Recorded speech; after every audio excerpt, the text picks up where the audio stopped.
doen dit met 'n kinderlike geloof. 'n Kinderlike geloof waarin ons bely dat ons afhanklik is van God ten diepste in ons ganse lewe. Dan is die vraag net vir 'n oomblik voordat ons daarmee met hierdie reis begin op hierdie rondheid van God se genade. Dan is die vraag net vir my, doen ons dit almal op dieselfde wyse? Is ons almal min of meer op dieselfde wyse gelowiges? Jy sal weet, ons is nie.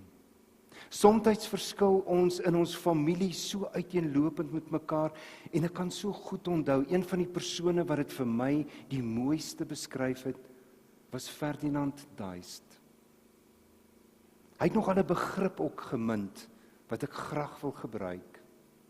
Hy het gesê, ons is nie almal dieselfde nie. Ons is nie eens in ons lewens almal altyd op dieselfde wyse, op dieselfde plek nie, selfs in ons lewens verander ons, en hy gebruik die woord nag en dagdisippels. Hy sê dagdisippels is mense wat maklik glo. Toe die Here uiteindelik vir sy disippels sê, volg my, toe los hulle alles net so en hulle volg Jesus. Ja, gaan lees die teks mooi, hulle los selfs die een disipel se pa net so in die bootjie, wat van hom geword het, weet ek nie. Maar hulle los hom ook net so en hulle volg Jesus. Hopelik is hy nie meer in daai bootjie nie. Maar dan is daar ook persone, soos Nikodemus, wat in die nag na Jesus toe kom, wat regtig worstel met hierdie dinge waarvan Jesus praat. En weet jy wat is die merkwaardige ding, dat nag en dagdisippels het mekaar nodig, al verskil hulle soos dag en nag. Dagdisippels glo maklik, hulle gee hulle oor aan dinge, nagdisippels glo moeilik, hulle gee hulle nie sommer oor aan dinge nie. Maar dagdisippels op die manier wat hulle soms net hulle so oorgee aan dinge, voeter hulle nogal dikwels goed op. Hulle spontaniteit maak dat hulle nie altyd ander se gevoelens in ag neem nie.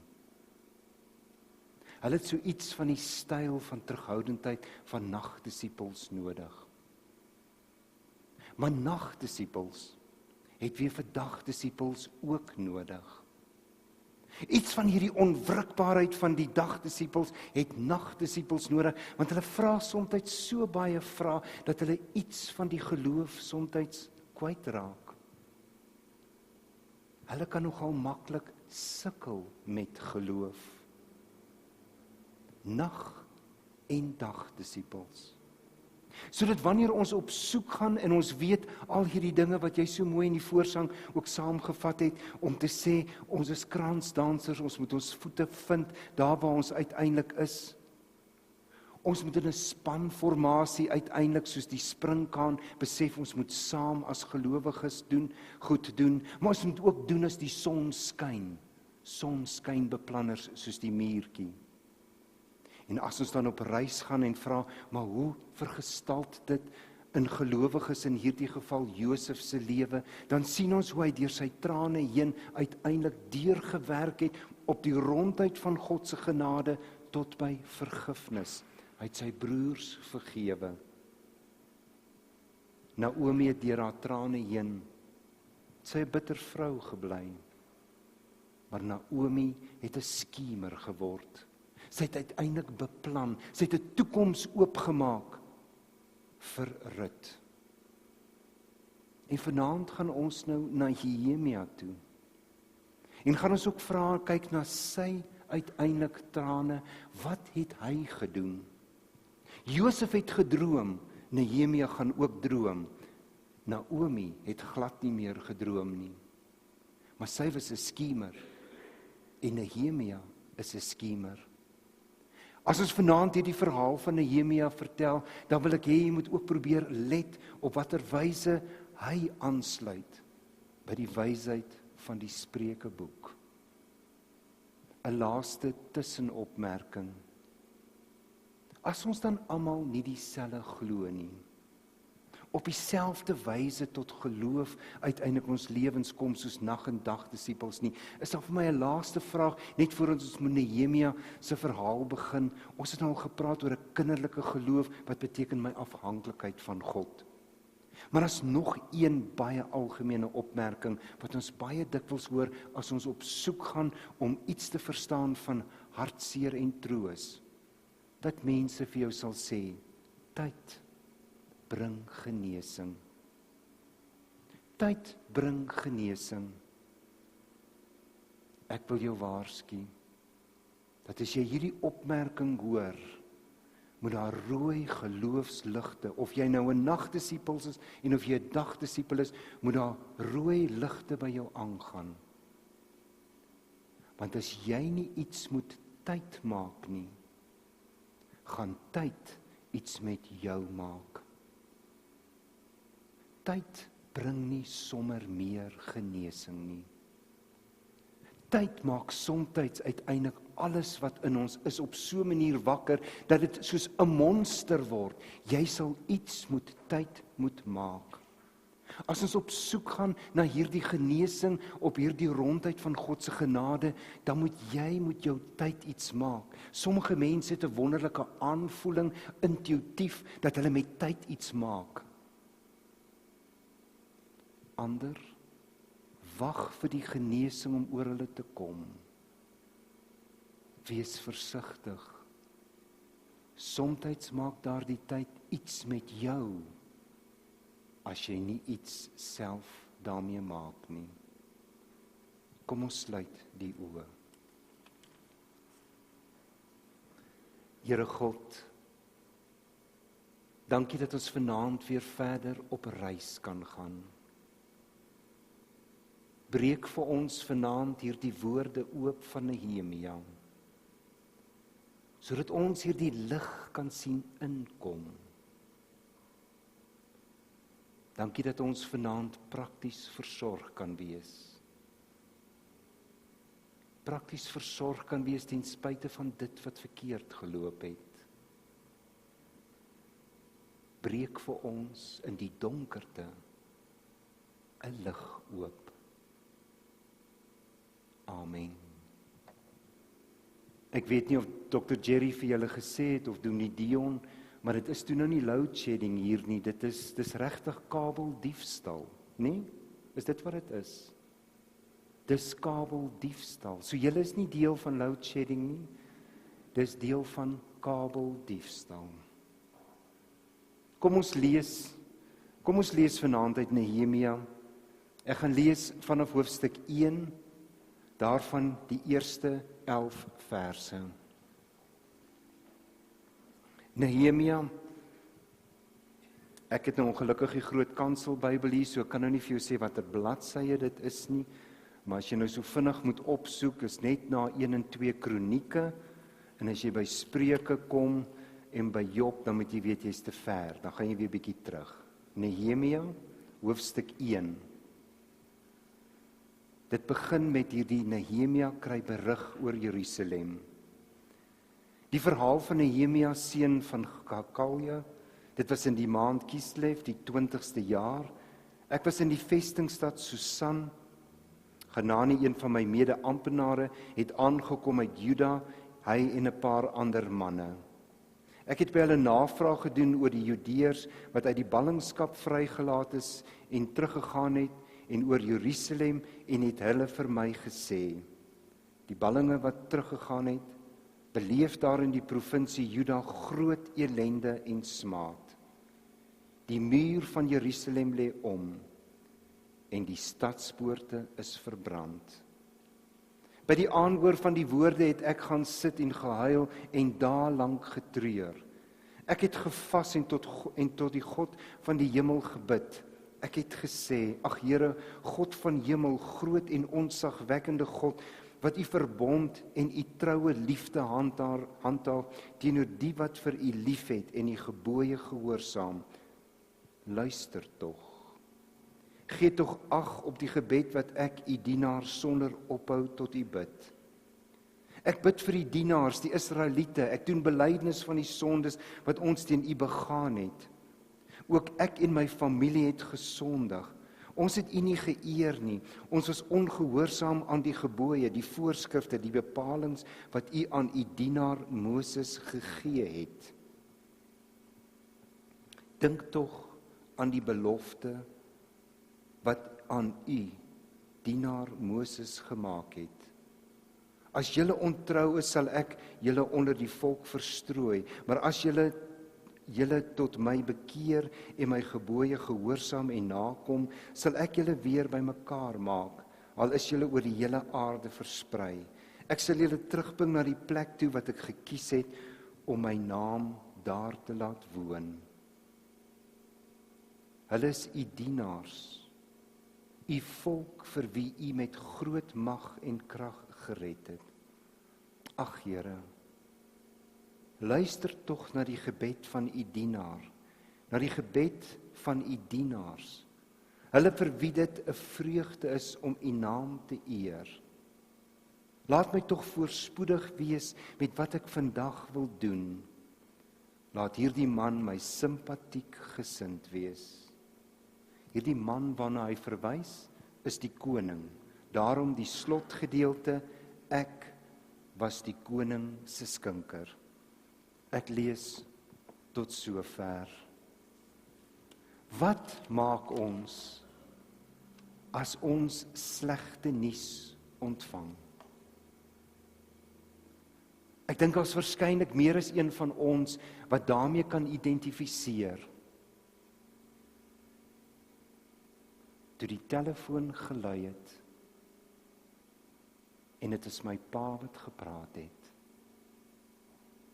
Toe daar die klop aan die voordeur was en hier staan 'n polisieman voor my deur. Wat maak ons? Hoe reageer ons as ons slegte nuus ontvang? Vanaand gaan oor hierdie verhaal van Nehemia wat die slegte nuus ontvang en op watter wyse hy daarop reageer en uiteindelik deur sy trane uitkom by dit wat ons die lig noem vir kleipotte. Die lig vir kleipotte. In sy geval gaan wees hoe hy opnuut hom vasmaak aan die belofte van God. Nehemia, wanneer hy uiteindelik hierdie nuus hoor wat hulle vir hom uiteindelik bring, dan reageer hy daarop en ons moet onmiddellik dan sê, ons reageer nie almal wanneer ons sulke nuus hoor op dieselfde wyse nie. Op uiteenlopende wyse, ons gaan sien hoe hy reageer het. Een word stil. 'n ander een word hiperaktief, doen dadelik dinge en stort eers 3 dae later in duie. 'n volgende een gaan onbedaarlik aan die huil. Ons almal reageer verskillend. Nehemia is die Persiese koning se skinker. Hy werk vir hom. En nou moet hierdie omstandighede sien, is reeds 140 jaar nadat Jerusalem die stad verwoes is. En nou wanneer die ballinge terugkeer na Jerusalem, hulle stad waar hulle vandaan kom, dan kom hierdie nuus uiteindelik van hierdie stad, die toestand waarin hierdie stad is, en dit verpletter hom. Hy gaan sit en huil. Daarlank het hy niks geëet nie. Hy was vir 'n klompie dae stil voor die Here. En is eers na 'n klompie dae wat hy reageer. En wat doen hy heel eerste? Hierdie tuiste weter, hierdie kind van God sê, wie is God vir hom? Dis waar hy begin. Dis waar hy iets verwoord van sy ellende, van sy weerloosheid, deur te begin, wie God is vir hom. En weet jy, dit is merkwaardig dat hy op hierdie wyse vir ons 'n lig aandui, want baie dikwels is wanneer ons uiteindelik slegte nuus ontvang, ons mettertyd op watter wyse ook al daarop reageer, dat ons baie dikwels vra, waar is God hierin? Waar is God hierin? Hy sê nie waar God hierin is nie. Hy sê wie God is vir hom. Hy is die God van die hemel, die skepper God. Die een wat uit niks kon skep. Maar God is nie net 'n eenkant vers skepper God wat uit niks geskep het nie. God is ook die verbondsgod, sê Nehemia. Die een wat hemel en aarde verbind het deur sy liefde vir sy skepsele. Die een wat gesê het, ek sal vir jou 'n God wees. 'n belofte gemaak het. Ek sal vir jou 'n God wees. Dis waar Nehemia begin. Hy begin hier omdat hy iewers met sy ontsteltenis, met sy trane, met sy ontnugtering na God toe wil gaan en sê deur my trane heen wil ek weer my vasmaak aan hierdie belofte van wie U vir my is. Ek wil jy moet mooi hoor, hy ontken nie sy seer nie. Hy sê nie dis sommer niks nie.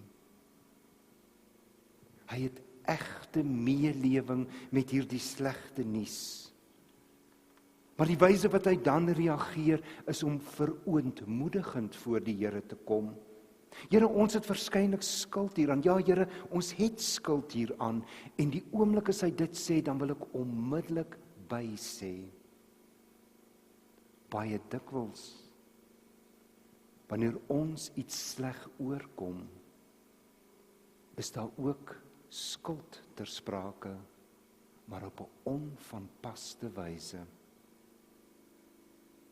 Kom ek sê dit anders, want ek wil nie jy moet dit verkeerd verstaan nie. Ons kan onsself soms eindeloos goed van beskuldig, as ek maar net vir Anna vroeër hiervan gesê het, of as ek nie uiteindelik die deur oopgelos het nie, as ek net vir Johan gesê het om nie vanaand uit te gaan nie, dan doen ons uiteindelik onsself ontsaglik skade aan, deur skuld op ons te neem van iets waarin ek niks sou kon doen nie. In hierdie geval meen Nehemia dat daar wel uiteindelik ongehoorsaamheid van sy volk se kant af is. En as daar enige iets is, dan bring hy dit vir die Here. As daar dan iets is, bring dit vir die Here. En op hierdie wyse verbind hy dan deur sy trane heen sy pyn met die beloftes van God. Kyk na die verskil tussen dit wat ons gisteraand gedoen het. Naomi sê ek is in 'n doodloopstraat. Nehemia bevind hom in 'n doodloopstraat, maar dit is nie vir hom 'n doodloopstraat nie. Hy wil homself opnuut vasmaak aan God. Naomi staan terug en sê ek wil niks verder met God te maak hê nie. Hoe verskillend. Naomi wat haar pad stap sonder God, maar vir iemand anders vir Rut 'n toekoms wil oopsluit. Nehemia wat sy pad wil stap met God, maar saam met sy volksgenote uiteindelik saam vir almal weer wil droom oor die stad. Hy wil met 'n plan kom vir die stad. En nadat hy hierdie dae stil gesit het, word hy 'n planmaker, nes Naomi, maar saam met God en vir almal. Hy staan op, hy was sy gesig, en hy begin met hierdie lewenspad. Hy begin met hierdie lewenspad, daarvan waar ons vroeër gepraat het, van hierdie spreek, die Chinese spreek wat gesê het, die reis van 1000 myl begin met die eerste tree. Dis inderdaad wat hy doen. Hy gee hierdie eerste tree, want is soms die heel belangrikste van die hele reis, om hierdie eerste tree te gee. En hy begin dan te beplan, deur te doen. Jy moet verstaan, hy is die koning se skinker. Die protokol van 'n skinker is dat hy altyd vriendelik, beleefd en gaaf sal wees. Wat doen Nehemia? Hy kom in die teenwoordigheid van die koning met 'n lang gesig. Want hy het geweet, die koning sal dadelik opmerk dat daar iewers fout is. En die koning merk dit op en hy vra vir hom, Nehemia, is daar fout? En dit is hier waar die planmaker sy planne begin aan mekaar sit. Hy sê vir die koning, my stad en my mense lê in pyn. Die stad in pyn en my mense ken pyn. Laat my toe om die stad te herbou. As ek hier met hierdie woorde begin, wil ek hê dat jy as gelowige dit moet vertaal vir Suid-Afrika die hele tyd, terwyl ek nou verder gaan praat.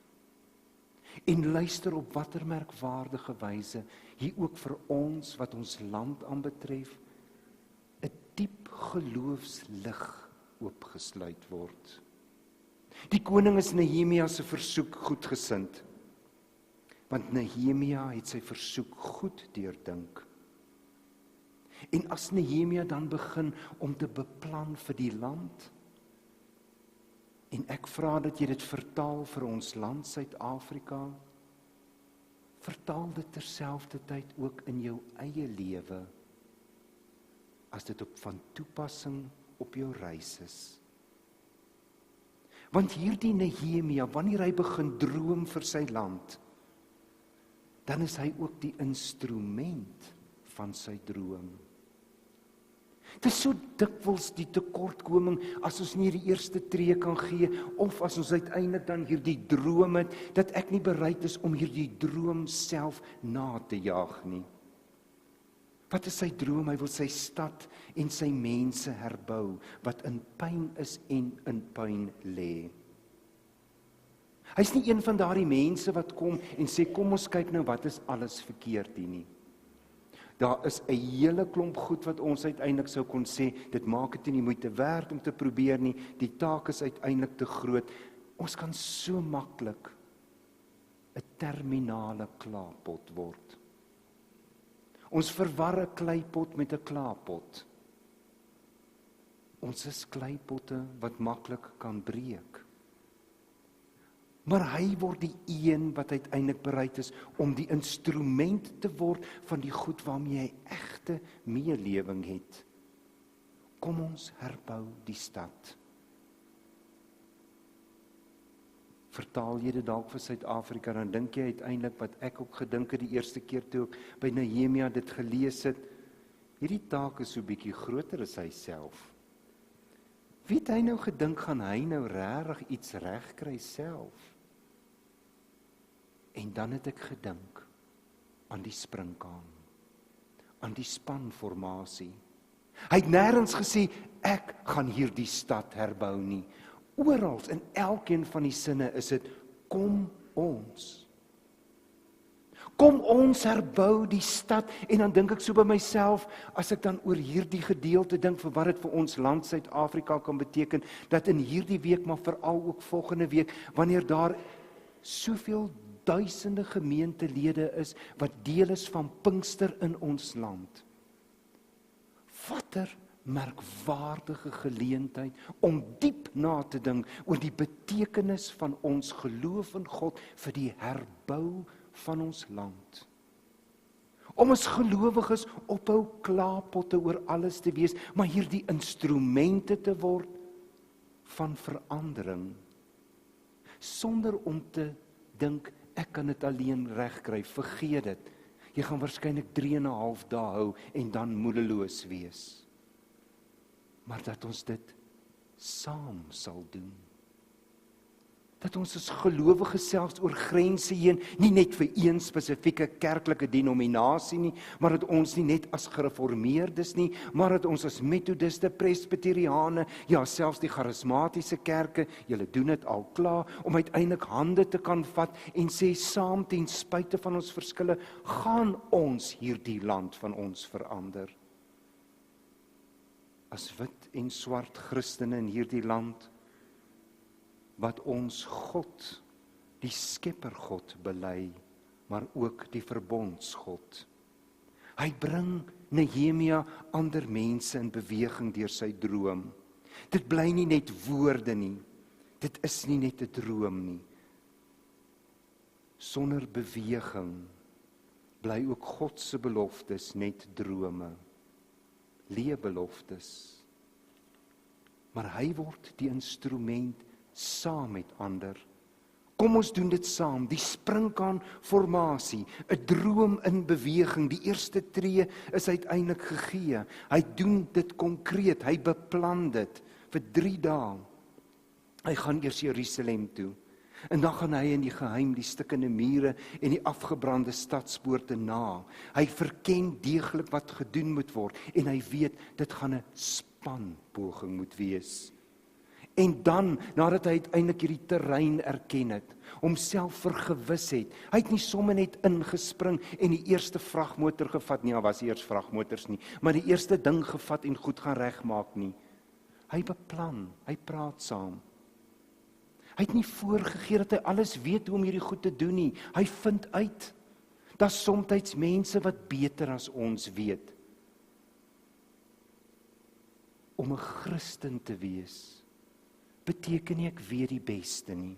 Ek weet wie my God is, maar dit beteken nie ek weet wat die beste ding om te doen nie.